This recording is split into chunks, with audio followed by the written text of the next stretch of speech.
Hey, welcome back. This is episode number 5 of Song Production for Guitars featuring Luna, the recording system from Universal Audio. I'm Corey Congilio, and I've been walking you through a bunch of different ways to record your guitar in Luna using amplifier plugins, the Universal Audio aux box with my real amplifier. We even recorded some acoustic guitars in episode 4. We're having a lot of fun with these tracks, and we want to talk a few more things Luna-centric as far as how to manipulate some of the WAV files we've created. And this is really pointed at the beginning user. Maybe the features of Universal Audio really appeal to you, but you don't know much about recording software. And that's what this series has been about, getting your feet wet, learning about some tools. And we're going to jump into that right now as we take a look at some of the tools that are available just with sort of the moving of a mouse. We can really manipulate our WAV file on what's called the timeline or the edit window here. First of all of these WAV files live on this gridded timeline. And the grid means that it's broken up into bars and beats, and it can be a various number of beats from quarter notes to 64th notes. And we can do that over here where it says grid, and it says grid is currently on bar. We can go to beat, and we can select our beats. And that's cool because what we can do then is make sure that as we move things around, they're not slip sliding all over the place, and we can, in the future, move audio around to kind of recreate different parts and different sections pretty accurately. And I like to do that a lot from time to time. So we're going to keep that in mind. And we're going to zoom in here on this acoustic guitar track. It's called ACL, Acoustic Guitar Left. And at the very beginning, if I go over here and hit S, S is for solo, we're just going to hear that track.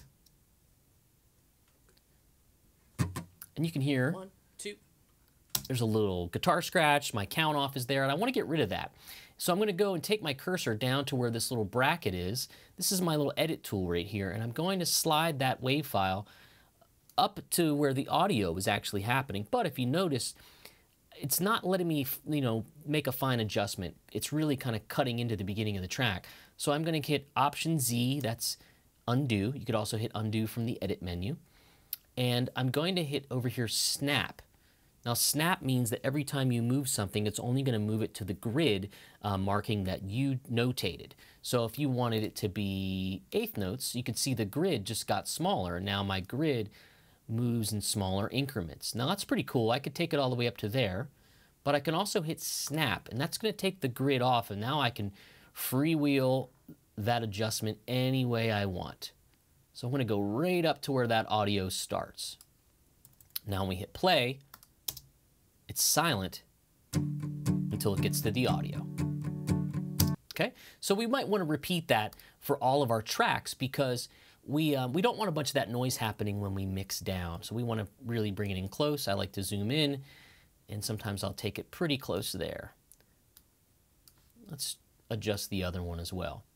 Now this tool has a multi-function tool, and if we go to the top, you can see that it has this sort of slanted angle to it. That's going to be a little bit of a fade that we can add. That's our fade tool. Now we can bring that fader tool in, and what happens is as you hit play, it won't go bam and just hit audio right away. It'll sort of gradually fade into that audio, which is really important because it's going to make for a nice entry. So we'll solo both of those tracks up. We'll play into them. Here we get. Let's do it one more time with a little bit more pre-roll for your ears. Here we go. Yeah. So we got rid of all that extra noise and anything else that was there previously. So that's kind of important for us. All right, so those are a couple tools that you should really get a handle on. We can do a number of different things on these tracks. We can change the gain, which means we can change the overall output of the track. We can raise it, or we can bring it back to where it was with our undo function there. We can change the pitch of the track. We did that in episode 1, which was really fun.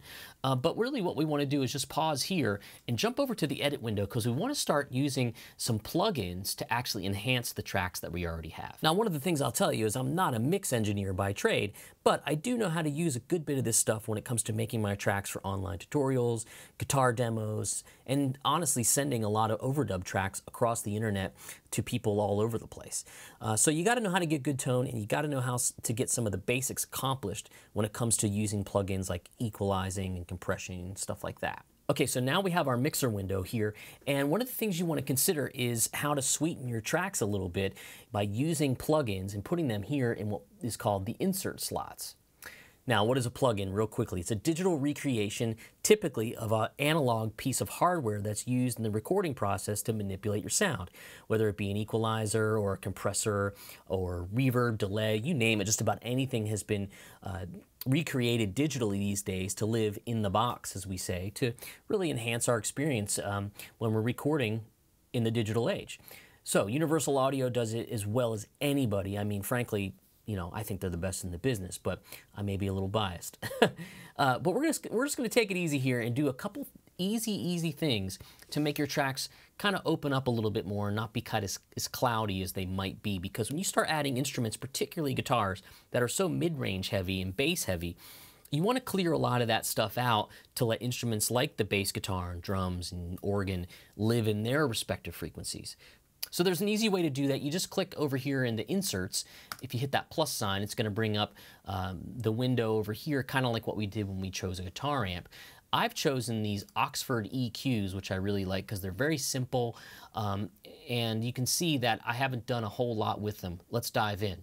So I clicked on this first acoustic guitar part, and if we just listen to it, sounds okay. If I take the EQ off, a little low end came back, and I'm taking some of the low end out here with this high pass filter. And what that means is the high frequencies are getting through and certain low end frequencies are being taken out, okay? So that's as basic as I can put it, and that's important because it won't cloud the mix when it comes to adding other instruments. So if we want to take a look, here's the second acoustic. I did another similar treatment, and if I solo it up and play them together, I can turn them off.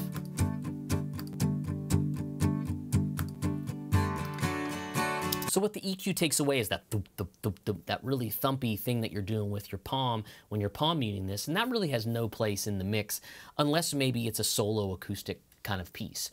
So we want to get that out of there. That's what these filters help us do. It's very easy. You just take this dial and you just rotate it if you watch the one on the left, and it starts to take away frequencies we don't need, okay? So pretty easy. Now I've done that same similar treatment to all of the guitars because guitars have a lot of low-end rumble, and really you can take a lot of that stuff out and it'll really clean up your mix. So what we'll do is we'll listen to all of the guitars soloed without EQs, and then we can turn it on and turn them off. So if we hit power right here, you can see these green power lights come on. We're going to take all of those off. We can swipe to the left. That's no EQ, no filter. Let's add it back.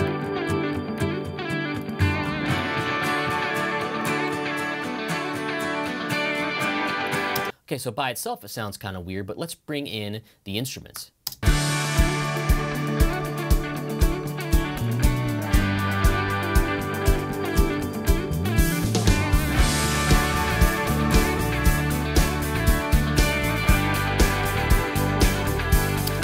So you can hear that the signature lick guitar is a little cleaner. Everything else just kind of got cleaned up. Let's listen one more time.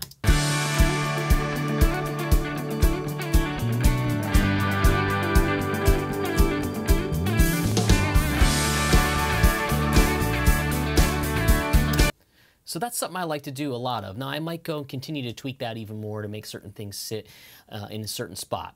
But another useful tool, and you get this when you get an Apollo, you get this plugin. This is a classic Universal Audio designed 1176 compressor, basically. This is one of the things Universal Audio is known for. And what this helps us do is bring what any compressor helps us do is bring the quiet sounds up and the loud sounds down. So you have this more consistent, sort of punchier, more in-your-face mix. And I like to use it on just about anything, and I used them on the same one on all of the tracks here, so we really get an idea. So let's hit the power button again. We'll hit play. Let's bring them in. To the acoustics. More punchy now, you can hear them.